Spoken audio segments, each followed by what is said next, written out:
Hello, grammarians. Hello, Rosie. Hi, David. So today we're going to talk about a special kind of dependent clause, which again is a kind of clause that can't be a sentence on its own, called a relative clause.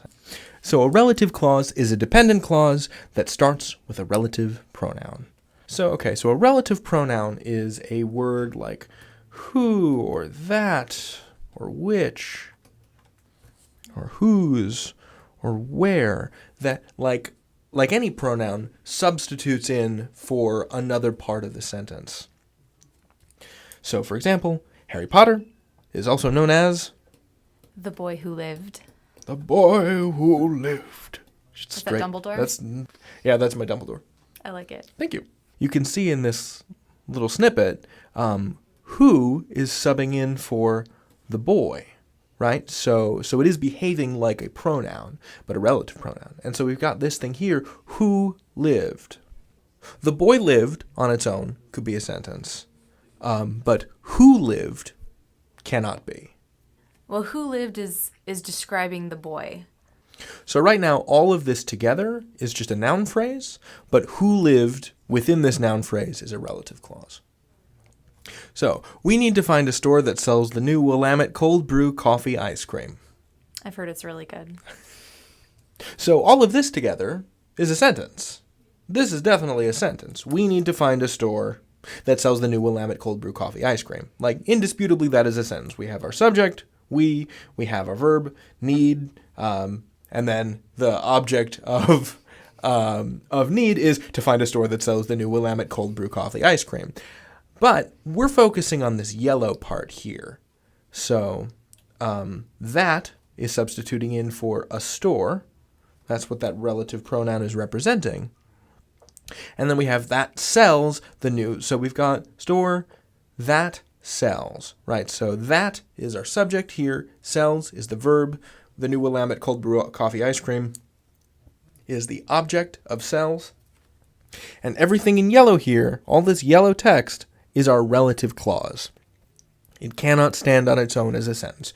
You could not just have that sells the new Willamette cold brew coffee ice cream. On its own, that doesn't work because the very presence of this relative pronoun requires more stuff to go on. Well, let's make things a little bit more complicated.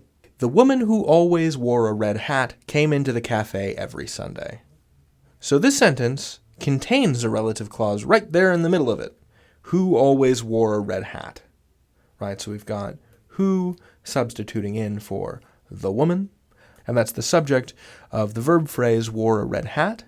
But again, this could not be a sentence on its own. Now, the challenge here is when you see sentences like this in the wild, and when you see sentences like these in the exercises, they're not going to be differentiated for your convenience with two different colors. So you have to be very careful to figure out where this dependent clause begins and ends. So you can parse, so you can make sense of this sentence in order to make it work. So really, what is this sentence actually saying, just on a base level? The woman came into the cafe. Right.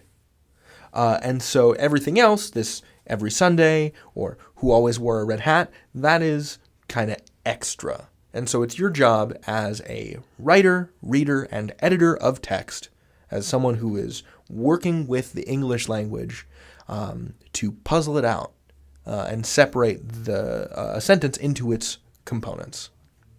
Right. This is who always wore a red hat is a description of the woman. Right. Then we move on to the verb, the action of the sentence. What is she doing? She came into the cafe. So that's not part of that relative clause. The relative clause is just, in this case, providing some description of the woman. Right. So use your best sense, because yes, it is possible that the red hat could be the thing that comes into the cafe every Sunday, but it's more likely that that hat is attached to the woman that was referenced earlier.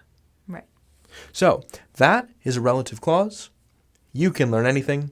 David out. Rosie out.